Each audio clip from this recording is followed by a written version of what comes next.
On August 15th, 797 AD, Empress Irene of Byzantium ordered her soldiers to hold down her own son, the rightful emperor, and burn out his eyes with red-hot irons. And the Roman Empire allowed it. This is the story of how a mother destroyed her child to save civilization, and why everyone looked the other way.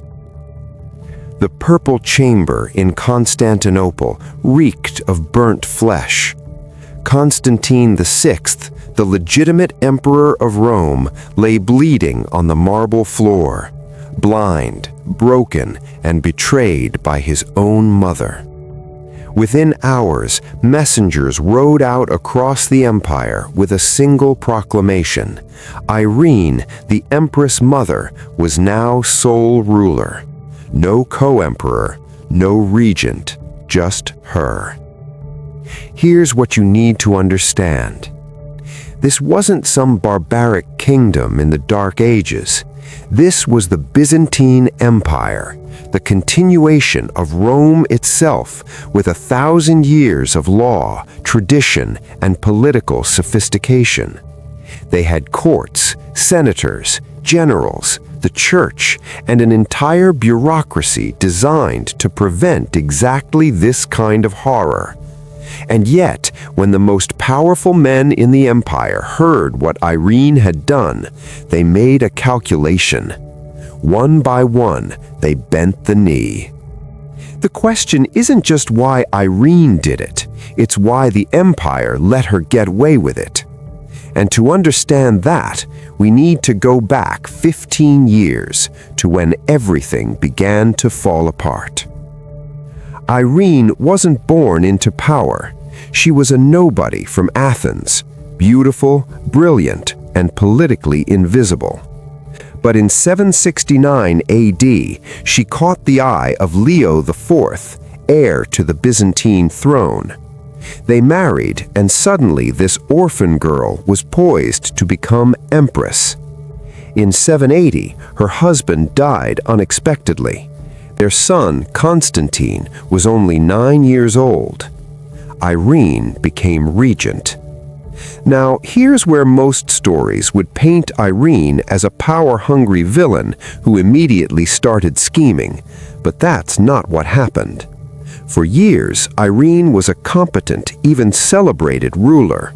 She stabilized the economy, negotiated peace treaties, and most importantly, she ended the iconoclast controversy. You need to understand what this meant. For decades, the empire had been tearing itself apart over whether Christians could use religious icons, paintings and statues of Jesus and the saints. Iconoclasts said it was idolatry and wanted them all destroyed. The other side said they were sacred. It was a theological civil war. Irene, through political genius and the Second Council of Nicaea in 787, restored icon veneration. She didn't just win a debate, she reunified the church and the empire. The people loved her. The clergy worshipped her. She was a living saint. And then her son grew up. Constantine VI came of age in 790 AD. He was 20 years old, and by every law and tradition, it was time for him to rule alone. Irene refused. Constantine wasn't stupid. He had support. The army, parts of the Senate, and a growing faction who believed the empire needed a male ruler. He attempted a coup. It failed. Irene arrested him, paraded him before the court, and forced him publicly to swear loyalty to her. Then she released him and gave him limited power back, not because she forgave him, but because she was buying time. For the next 7 years, they ruled together in the most toxic co-regency in Roman history. Constantine tried to assert himself. He led military campaigns, some successful, some disastrous. He divorced his wife to marry his mistress, which turned the church against him. Every mistake he made, Irene's supporters amplified. And Irene? She waited. She built alliances. She placed her loyalists in key positions. She let Constantine's reputation crumble while maintaining her own image as the stable, pious defender of the faith. By 797, Constantine was isolated, politically weakened, and deeply unpopular. But he was still emperor. As long as he lived and had his sight, he could rally support, father heirs, and reclaim power.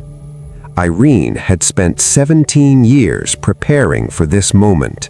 She knew what she had to do. August 15th, 797 AD, Irene gave the order. Her soldiers seized Constantine from his bed in the Purple Chamber, the same room where he'd been born. They held him down, and then, with heated irons, they burned out his eyes. Blinding wasn't random violence. In Byzantine law, it was a calculated political tool. A blind man couldn't be emperor. He was physically disqualified from rule. It was permanent, it was public, and it removed him from the line of succession forever without the sin of murder. Constantine was left alive, but powerless. Some sources say he died from his wounds weeks later. Others claim he lived in exile, broken and forgotten. Either way, the emperor was gone. And here's the part that should shock you. The empire accepted it. The Senate didn't rebel. The army didn't march on the capital. The church, the same church that Irene had reunified, issued no condemnation. The Patriarch of Constantinople, the head of the Eastern Church, celebrated her as sole ruler. Why? Because Irene wasn't insane. She was rational. And the empire made a cold, calculated decision. Stability under Irene was better than chaos under Constantine. Think about what the alternatives were. Constantine was erratic, unpopular, and had already failed militarily. If Irene had been removed, there would have been a succession crisis, possibly civil war, and the empire was already under threat from the Abbasid Caliphate and Bulgar invasions. Irene, by contrast, was competent, experienced, and had delivered a decade and a half of relative prosperity and religious peace. To the Senate, the generals, and the clergy, she was the devil they knew. So they let her blind her son, because the alternative was worse. For 5 years, Irene ruled as the sole Roman emperor, not empress, emperor. She signed documents with the male title. She appeared in full imperial regalia. She was, by every legal definition, the first woman to rule Rome in her own right. And she was fine. Not great, not terrible, just fine.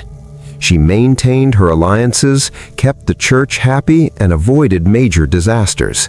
But she never solved the fundamental problem. She had no heir. She'd destroyed her only son, and she was aging. The empire needed succession, and Irene had no answer. In 802 AD, a group of senators and generals staged a coup. They arrested Irene, exiled her to the island of Lesbos, and placed Nikephoros, a treasury official, on the throne. Irene died a year later, in 803 AD. She was buried in obscurity. The church later canonized her as a saint, Saint Irene of Byzantium, for restoring icon veneration. Her blinding of Constantine? Quietly forgotten. So what's the lesson here? Because this isn't just a story about a terrible mother and a tragic son. It's a story about power, pragmatism, and the terrifying logic of empires. Irene didn't blind Constantine because she was evil or insane. She did it because it was the only way to secure her rule and, in her mind, secure the empire. And the empire allowed it because they agreed with her calculation. This is how systems justify horror, not through grand evil, but through rational self-interest. The senators, the generals, the clergy, they all had reasons to support Irene. Good reasons, practical reasons, reasons that made sense if you ignored the screaming man on the floor with his eyes burned out. That's the real darkness of this story. Not that one woman did something monstrous, but that an entire civilization looked at that monstrosity and said, yes, this is acceptable. History doesn't remember Irene as a monster. She's Saint Irene, the empress who saved the icons and stabilized the empire. Constantine VI is a footnote, a weak emperor who lost a power struggle. But the truth is darker, and it's been hidden in plain sight for over 1,000 years. If this story left you unsettled, if you're thinking about all the other moments in history where empires justified the unjustifiable, then you need to subscribe to DarkPast. This channel isn't about heroes and villains. It's about the moments history tried to bury, the decisions that shaped empires, the uncomfortable truths hiding behind every great civilization. We're just getting started. Hit subscribe and let's uncover what they don't want you to remember. I'm your host at DarkPast. The Empire always has its reasons, but that doesn't make them right.